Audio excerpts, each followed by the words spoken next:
Meron pong inilabas na pahayag etong Federation of Free Farmers na sinasabi nga po't kino-question ninyo yung tungkol po dito sa problema ng mga supplier. May nabanggit po kayo na ano ba 'to, Leeds Agri, na sinasabing nagsusupply ng hybrid rice seed requirement pero kumbaga pre-selected na itong mga supplier na ito. Tama po ba? Gaano po katalamak itong problema na nabanggit ninyo dito? Ang binanggit po namin sa aming unang-una sinulatan namin si Secretary Chu Laurel ng kagawaran ng pagsasaka nung pang-Lunes. Tapos inilabas po namin sa press, sa media, yung aming pong mga concerns kahapon lamang. Mm. Tama po yun. Pinangalanan po namin yung isa pong kumpanya na nagngangalang Leeds Agri. Mm. Base po sa aming pananaliksik, kasama ko po dito si former Congressman Argel Cabatbat na siyang Pangulo ng Magsasaka Party List. Na kwan po, itong Leeds Agri, napakalaki po ang naging share po nila sa mga kontrata o pondo para po sa pag-supply po unang-una po ng hybrid na binhi ng palay at Mm. pati na rin po sa mga makinarya. Lalong-lalo na po yung tinatawag na four-wheel tractors. Mm.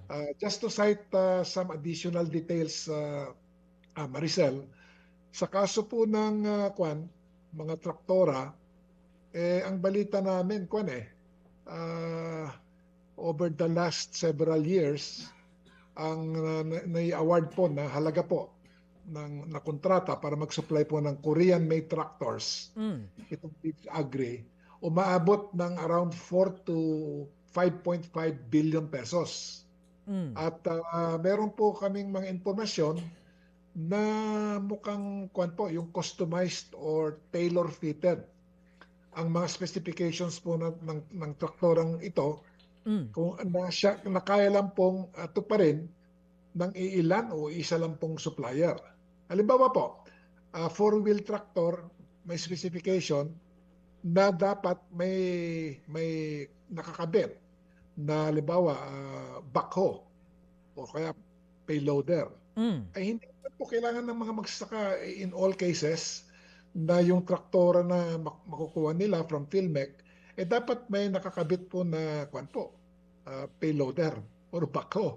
Mm. Ano po? So, by including that particular specification sa bidding documents, napaboran po. In the end, tila, di umano, ang napaboran po ito pong Leeds Agri. Kaya sila Mm. pong nakakuha ng malaking bulko po ng mga four-wheel tractors na pinakontrata po ng Philmec. Mm. So, dahil po dito sa sinabi ninyo, ano po ang direktang epekto nito para naman po doon sa mga magsasaka? Well, unang-una po, kahit ang gusto po nila ay ibang brand, na sa palagay nila ay mas base po sa naging karanasan, mas magandang performance, hindi po nila makukuha yon kasi either, kumbaga, take it or leave it Mm. kasi nandiyan na po yung makina. Ikalawa po pong problema nila, Maricel, marami pong mga nagre-report sa amin, napakahina po ang itong after-sales service po ng pinaka manufacturer at saka importer po nitong Korean tractor na ang distributor po ng kanilang makinarya, ito pong Leeds Agri. Ang pangalan po ng Korean importer na ito ay Fit Korea. Mm. Ubot po ng tagal bago po makatugon sila kung sakaling naaberya po yung traktora po na isinupply sa kanila o di kaya yung spare parts, ang tagal po if ever makakuha po sila ng spare parts at may kamahalan po. So Mhm. ang net effect po niyan sa ating magsasaka, yung makinarya na tanggap po nila ay less than reliable doon sa kanila pong kagustuhan at hindi po nila magamit ng Mm. matagal kasi pagka nagkaroon po ng pagkasira, buwan kung hindi taon po ang bibilangin po. In the end po, marami po sa mga po yan, lalo na pagka yung mga combine harvesters o even traktora, pinababayan na po yan. Mm. So kumbaga, Sec, yung dating gawi na supplier-driven, kumbaga, ano po?